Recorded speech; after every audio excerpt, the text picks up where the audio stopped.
It's 11:22, and of course it's Friday, January the 12th, and that means one thing. It means there are a load of brand new movies out today, and it is time for movie critic Van Connor to come onto the show, as he does every Friday, to talk about a few of the movies that he's seen already, because he gets to go to all these red carpet things and events and whatnot. And then he's brutally honest about whether we should go and see them or not. Good morning, Van Connor. How are you? You all right? Good morning, Mr. Blood. You know what? It's that time of year in which I don't actually get to go on the red carpet, because I don't know if you know this, but it's during awards season. They send you discs and links for everything. So you actually get to go to the cinema for basically naff all. You sit at home and watch everything and get fat on the couch. It's when they plump us critics up. They fatten us up for the rest of the year. That's what it is. That's a shame, because I know at these red carpet dues, they're often themed with cocktails and food and nibbles and celebrities and all sorts. So you must really be missing your fix of that right now, Van. I feel for you. I've got to provide my own booze at home. It's not quite the same. All right, so we've got two movies to talk about. The first movie, I believe, some of it was filmed in Oxfordshire and some of it was filmed near Swindon, or is that the wrong movie? No, that's The Boys in the Boat. We were talking about the Boys in the Boat previously. We're talking about two good movies instead of Oh, yes, because you didn't really like that one, did you? No, because I'm under 65. But we shall talk instead about Poor Things, which if you're over 65 may give you a coronary, if we're being honest. So, new movie from Yorgos Lanthimos, which if you know the work of Yorgos Lanthimos, you know exactly why it might give you a coronary. This stars Emma Stone, I think in her second movie with Yorgos, alongside Willem Dafoe, Rami Youssef, and Mark Ruffalo. 3 of the 4 are up for awards at the moment. 3 of the 4 were nominated for Golden Globes this past week, and Emma Stone actually won, deservedly so. She is Bella Baxter, a 28-year-old woman in Victorian London who, whilst heavily pregnant, throws herself off a bridge. She is then discovered by a disfigured Frankenstein-like surgeon, who brings her back from the dead, but of course she is brain dead. However, her unborn infant is not, and he then performs a brain transplant, thus creating, as a ward for himself, taking her in as a sort of adopted daughter figure, effectively an adult with the mind of a child. She then becomes betrothed to his research assistant, Rami Youssef, and before she shall agree to marry him, however, she wants to abscond and sow her wild oats with a sort of sleazy, rakish lawyer she meets, played by Mark Ruffalo. An adventure of which leads her to enlightenment, philosophy, and working as a whore in a Parisian brothel for 30 francs a sesh. All of which absolutely unravels the world that she has left behind. I've got a clip for you. This is her bickering with said rakish lawyer, Mark Ruffalo. These two are fighting and ideas are banging around in Bella's head and heart like lights in a storm.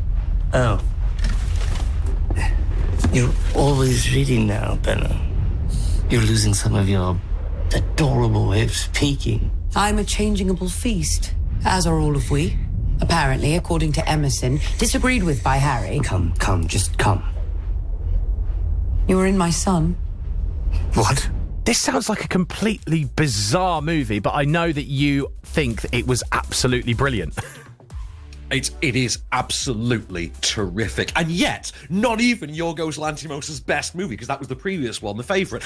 This is Frankenstein's monster as a coming-of-age tale. It's anarchic, it's iconoclastic, it's absolutely brilliant. And Emma Stone deserves that Golden Globe. She seriously stands a chance of getting that Oscar for this. She really does. And I think it'll go to Lily Gladstone, Killers of the Flower Moon, but I'm not going to be upset if it goes to Emma Stone. I think she's absolutely terrific in this. Ruffalo really playing against type. Wonderful story, all about female empowerment, bodily autonomy, the simplistic notion of male power and control. It's an absolutely wonderful film, and it is visually arresting. The score is absolutely, it's like nothing else you've seen in a long, long time. I pitch you this as a movie for the weekend, my friend. To take the missus, go and have a great night at the pictures and see Poor Things, honestly. Okay, well, it is out in cinemas now, if you want to go and see it. Next is Beekeeper, which sort of has something to do with a beekeeper, but sort of doesn't at the same time. So explain this one, Van. So this is about an elderly woman played by Felicia Richard, who is the target of an online phishing scam that fleeces her for all of her money and takes the funds from a charity that she oversees. Distraught and beside herself, she then takes her own life. And the bad guys have gotten away with the loot. So a fairly random day in cybercrime. However, what said criminals haven't quite considered is that she has a beekeeper on her property. Not just any beekeeper, but the capital B Beekeeper, played by Jason Statham, the only surviving agent to reach retirement of an elite clandestine organization tasked with defending democracy from outside of the hive when the societal structure fails them. And, well, what do you think he's going to do if I tell you he's played by Jason Statham? Here's a clip of him embarking on that killing spree. I'm a beekeeper. I protect the hive. Sometimes I use fire to smoke out hornets. This is a multi-million-dollar operation. Okay, so you can't come up here white knighting.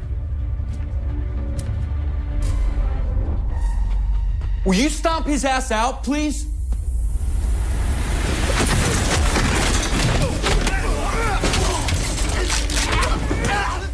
I'm the beekeeper. What are you going to do about it? No joke, my friend. On 6 occasions during this movie, they describe Jason Statham as he keeps bees. At one point, he does it himself. I keep bees. They ask him, what do you do? I keep bees.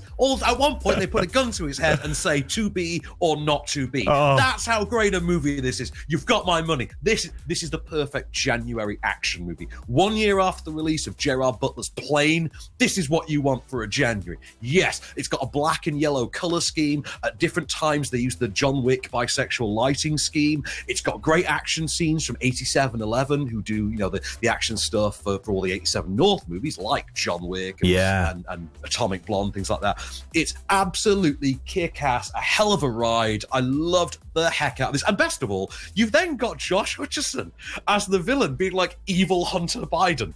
It's absolutely incredible. This is the kind of movie Jason Statham was born to give to the world. Make this a franchise. Please make this the new John Wick series. Just when you think it can't possibly get any more ridiculous, they up the ante even more. At one point, the dude is setting people on fire using honey.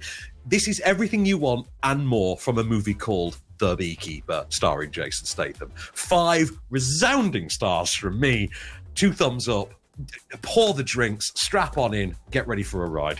And that is out in cinemas from today. If you want to go and see it this weekend, as Van says, perfect January action-packed movie.